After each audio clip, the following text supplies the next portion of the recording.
Oh, I got a phone call. Give me a second. Hello? Where are you? I'm at the sub store. Welcome to Tales Tomorrow. I am Morrow, your storyteller for today. With me, I have some more RPG horror stories. Man, I've not done a lot of streaming. I said, man, I'm gonna try streaming this year as much as I can. I might just start streaming some of my D&D sessions. I already had a couple of friends stream any games that I run or any games run on the D&D server. So, yeah, I don't really mind it as long as everybody else is perfectly fine with being like on stream and being streamed and stuff. If you want to stream your own games, just make sure the rest of your party are cool with being on stream and stuff. I mean, at the end of the day, that's the most important part. Consent. Making sure everybody knows what is going on, when it's happening, and all that jazz. Anyway, enough of that. Let's get some RPG horror stories for today. DM forced my OC's parents to be slave owners and traffickers. Minor edit. I think I didn't articulate my point well in the initial post, and I apologize. I speak languages other than English, so I struggle to get things across well. I'll dump extra details down into bullet points. There was a Session 0. Slavery was not introduced till after. I'm okay with dark themes. In-game slavery is okay with me. I'm not sensitive to such topics. Only I received a backstory switch up as large as this. I tried to roleplay my character overcoming her parents. Nothing worked. Yes, I should have stood up for myself. Friendship didn't end due to this. That's a dumb reason to end a friendship. Remembering some more, I've voiced discomfort to this DM before, different campaign. I was met with laughter and jeers. This may be a you should have left earlier thing, but some more context. Hello, long-time lurker, first-time poster. Sorry this is formatted weird, I have minimal clue how posting on Reddit works.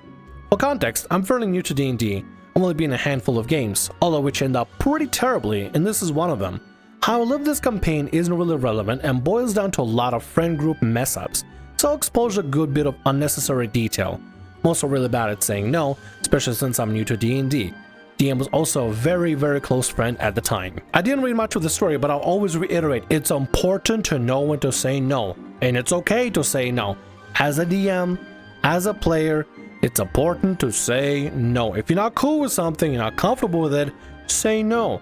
No is very powerful and very much underused in these RPG horror stories. I bet you if a lot more people would say no, a lot of the stories wouldn't happen and I wouldn't have a channel, but at least people would be happy. For character context, my character had parents who were politicians and did corrupt political things such as extortion and blackmail.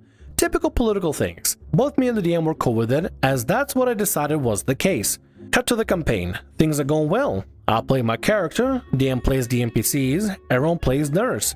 Then I notice an NPC really hates my PC for whatever reason. Mind you, this NPC was written into another character's backstory, so I figured he hates my PC because two are friends, so I just move along. Then it's revealed to me why the NPC hates me. Apparently, my PC's parents trafficked the NPC's species and a few other species into slavery. When I heard of this, I was definitely shell-shocked. This wasn't what I discussed in Greenlit with the DM, especially as a person who is a POC, which makes this a little more ironic. I find a big problem with the DM just ham-fisting that into your character's backstory for your parents without checking in with you. It's fine if you want to add something, if you think something will be good, but at least you could do is check with the player.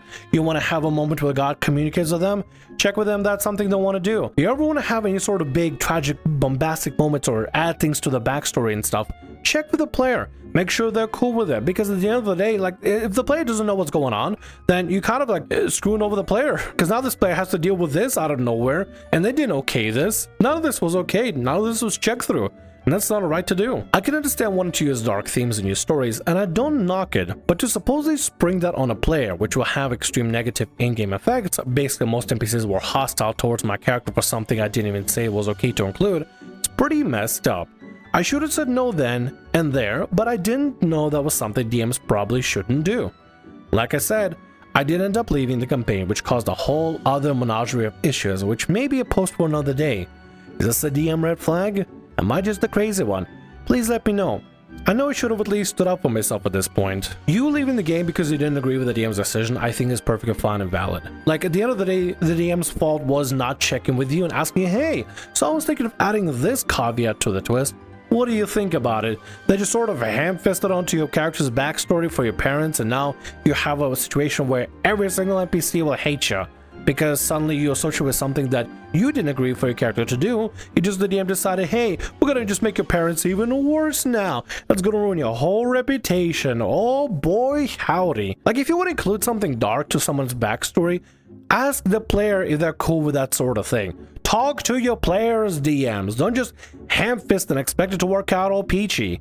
Because maybe sometimes they won't. Maybe sometimes the player won't agree with it. Maybe they have a better idea, a more interesting, more imperatively good idea. I don't know. Talk to your players, which the DM didn't do. You didn't agree to the situation. You didn't want to be part of it. You dipped out. No D&D is better than bad D&D after all. Anyway, let's get to the next story for today. Player calls for an intervention. My first time posting here, and this happened about 2 years ago. So apologies in advance if this gets a little jumbled. But to start the story, I guess I should talk about the backstory of the player in question, who I am going to refer to as May. I was never close with May. I only spoke with her during D&D or now post-session Discord voice chats. I believe she was a friend of the GM's friend. I think it's the reason why she got away with the majority of the stuff she would pull, as the GM didn't want to upset his friend by excluding her. She would never separate in-character arguments from player arguments. If you said something negative about or to her character in character, she took that as a personal insult. On top of that, she had an issue with you, she wouldn't tell you. She would instead text her boyfriend, who will be referred to as Jack, about it and have him tell you or talk crap about you to others over it. She also never went anywhere without him. If she was on voice chat, he was on voice chat, even if you were actively in a session. May also had a habit of making monsters and demigod characters who constantly conflicted with this setting. Sounds like May is a Mary Sue. Bad pun, I know, but still, it sounds like May is a bit of a handful. I don't know why people are tolerating. Well, they're tolerating her because friends with the GM and stuff. But still, either way, I think GMs and DMs just in general in any TTRPG should always treat everybody equally. If somebody's causing a problem, causing a fuss, that shouldn't be just excused, that should be managed. Managed by making sure that the player doesn't make more of a fuss again, or trying to find some sort of problem solution resolution that everybody can be happy with. Things got bad enough that when she asked to be in a completely different game with a different GM, Jack followed her into voice chat and cursed at the GM when asked to be quiet and not talk over the players.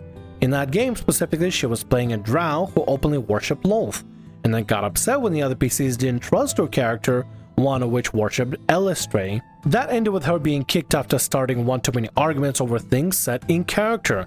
This is one of many experiences with her. You know, funny enough, I know somebody that has some massive character bleed, and they'll take any sort of in-character arguments and they'll put it out of character and take personal issues. I no longer talk to this person, but oh my god, this was actually the person that I believe was trying to teach me D&D for the very first time. I didn't exactly do a great job. I had to learn a lot of things on my own, but oh my god, there were so many red flags I ignored for her. Either way, let's continue. On to the main story.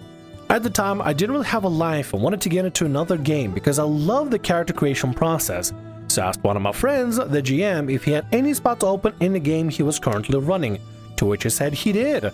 So him and I set aside a day to come up with a character concept that worked with his story since I was joining later. All went well, and I had no idea of the crapstorm that would start just from me joining the game.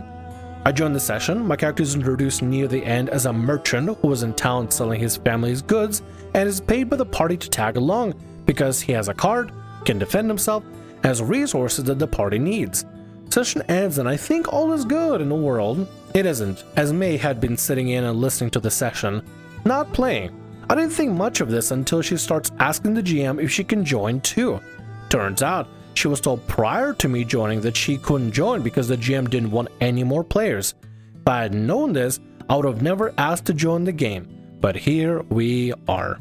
The GM was at a loss for what to say, probably seeing his mistake, and before he could say anything, Jack spoke up and started asking the players if they wanted May to join. I can only assume that everyone already knew about May's shenanigans because everyone gave a hesitant, "Sure," or "I don't mind," except me. I didn't say anything. I had personally had one too many issues with her that I didn't want to deal with again, but instead of saying anything, I just sat quietly, which I know was a bad on my part. I should have spoken up or at least communicated how I felt, but I was upset how Jack and May made everyone vote if May should join with the fear of being kicked from the server. Yes, both of them were the server owners, and had a reputation of kicking and banning people who upset May. So dropping a vote where they would know who said no felt incredibly underhanded. If somebody's running a server like a tyrant, you know what you do? You just ask everybody else to, like, hey, you just want to make your own server? You just want to make our own server so we can play the game without the tyrants? Simple as that. And just don't invite the tyrants. My server that I played in, it sucked and none of us were happy. I wasn't happy. Micah and Mary, like, they weren't happy either. A lot of people as well weren't happy and they kind of just tagged along with us. But like, we decided like, hey, this server sucks. It's gonna make our own server. And now we're having so much fun. It's so much more fun. Listen, don't let tyrants dominate some stupid Discord server, especially if they're gonna be banning people willy-nilly. If somebody bans people willy-nilly from a Discord server just because they want to and they're trying to basically power game their way through, I don't know, their ego, no, don't deal with that. Make your own server, start your own things. It's gonna be hard, sure, yeah, you're gonna have to get around to figuring out how it all works and stuff, but it's gonna be way better than dealing with some sort of snobby, controlling, power-hungry admins in a Discord server. It's just not gonna be worth it. It's much more worth it, y'all just make your own group, honestly. Jack noticed I didn't say anything and called me out on it, asking me why I didn't say anything. My response was something along the lines of, I didn't have anything to say. The GM just went along with it and said she could join to make her happy, but then talked to us after the fact to see what we actually wanted to do. Majority of us didn't want her to play, and the GM told her that some of the players had changed their minds and she couldn't join. Turns out she already made a character too, some type of a demigod and godslayer that didn't see the light of day. Which I do realize that telling her that she can join and then actually no was not the right thing to do, and the situation could have been handled much better. Yeah, but at the same time, under a threat of being banned by saying no, you kind of have a bit of a skewed answers that people can give, because suddenly if you say no, you have a chance of just being clapped out of a server. And of course, nobody will be comfortable enough to just say no, because they probably want to stick around the server, they're probably enjoying the game, but everybody's already there. They don't want to like make initiative or start a new server and stuff. And obviously nobody wants to get banned or like piss people off. This is not okay. What May and Jack are doing is not okay. And of course, May would want to make a freaking demigod, half-god, fucking best character ever. Like I said, May stands for Mary Sue. There were a few more incidents like this before May did something that ultimately made the GM and everyone else move the game to a different server, which in hindsight should have been done sooner. Yes! After a session, we all were sitting and talking, just having a grand old time until someone joined the VC, started talking about how it had been brought to their attention that May was being bullied and discriminated against. This person was from far out the left field and unrelated that I got a whiplash. Oh my god, a simp comes to defend May. Like, it's probably not a simp. It's probably somebody that's been nice, probably heard a bunch of like stories being told about May. But they're coming into the defense of May just immediately without checking with anybody to see if the corroborated story is even true or not. They're just coming in there saying, don't be mean to May. May's being bullied, guys. Like, no, May's not being bullied. May is the bully. She wants to power control everything and just threatens to ban people that say no or something. Cue them going on and off about how we had been yelling at May and excluding her to just be mean and shatter her mental health, and that it was driving her to depression, thought of self-harm. I'm not bullcrapping you. May had been telling this person that we had been bullying her so badly that she wanted to hurt herself when everyone was too scared to even tell her to shut up. Oh my god. The person that I talked about earlier that like got me to D&D and taught me D&D and took a lot of problems in character out of character and started a lot of drama, she too actually basically said a bunch of porcupines, a bunch of lies to a guy, and this guy, which basically was I don't know why he decided to just completely simp and white knight for this girl, to basically get on my case because I didn't specifically do something that she wanted me to do, which is basically like start burning bridges and stuff and start making more problems in the other server that I'm no longer in. Oh my god, yeah, avoid May at all costs, please. May is a disaster. Nobody associated with May. We need less Mays in the world and more, I don't know, people making servers and not causing problems. We need more Marys in the world. We don't need Mays, we need Marys. That's what we need. It was at that moment that I left the server, willing along with a few other people, and started our own server to finish out the game, which got cancelled because the GM did bit off a bit more than he could chew and gave us too much too quickly. Well, now you have a server to play more D&D with, somebody else take over and play. But yeah, no, for real, if this is a situation in the future, or if you are ever in a situation where suddenly you're put in a position where the server you're in is run by tyrants, and just you want to keep playing, but you don't want to be dealing with the tyrants that are just threatening to ban people willy-nilly, it's not worth sticking around in a crap server. Trust me, I would know. It's not worth sticking around in a crap server. It's much better to start your own thing where you can have the control and you can have no tyrants present. That's the best thing to do. Get yourself out of a bad situation and into the good situation with other people that want to be in that situation as well. At the end of the day, you're doing everybody a favor, including yourself, because you're spending more time putting something together you'll actually enjoy instead of playing in someone else's game or server or campaign or what have you, where you're gonna have a horrible time all in all. It's just not gonna be fun for you. I feel pretty dumb for trying to roleplay in my current group. I don't know if this is current group or am I the problem, but like, Christ, my current group is exhausting. I'm a Warforged Barbarian because while trying to pry out of my group when they were playing, everyone was like, I could play whatever. And then everyone revealed the same day they were playing Spellcasters. I was told we were having a session 0, so I figured we could iron it out for them. Turns out session 0 meant session 1. Everyone had already made their characters, which I was told we were waiting till session 0 to do. And while I was 30 minutes late due to public transit, everyone else was well into the game. Whatever, I quickly bashed up the idea of Wild Magic Barbarian Warforged, because the support casters while being a frontline tank, and bash up a story of being a machine built to hunt down wayward mages. Cool! DM had already said session 1 would start us at level 0 and would kind of earn our first character level during the first 2 sessions, which I thought was neat. Also, Wild Magic Barbarians are totally 100% casters that are valid casters. One of the best spells to cast is Fist, or Great Axe, or Great Sword, or whatever weapon they're wielding. They're really good at casting them fists, man. They're really good at casting that physical damage, you know? So we get kicked off and do the introduction stuff. Show some more weirdness with a possessed mayor sending everyone out in a boat to find some pirates or cultists who have been attacking trade ships recently. As we are on board the ship, we got through some big magical storm things which everyone survives, after which the whole team finds magical rings in their pocket. This to me raises a threat. I've played with the DMs who do demonic possession stuff before, and this feels like a demon pact or something. I'm literally the only one not putting on the mystery magic storm ring, and thus the only one not getting class levels. Whatever, at least I'm not selling my soul to a demon or something. Oh yeah, sorry to brush over that. Putting on the mysterious magic ring is how players earn their first class levels. The DM gave us a random item that spawned in from the server that reads, "Get your class." Whatever, I still don't put it on, as there's no in-game reason to do so. Spoke to the DM afterwards, and he was surprised everyone just sorta went with the magic rings.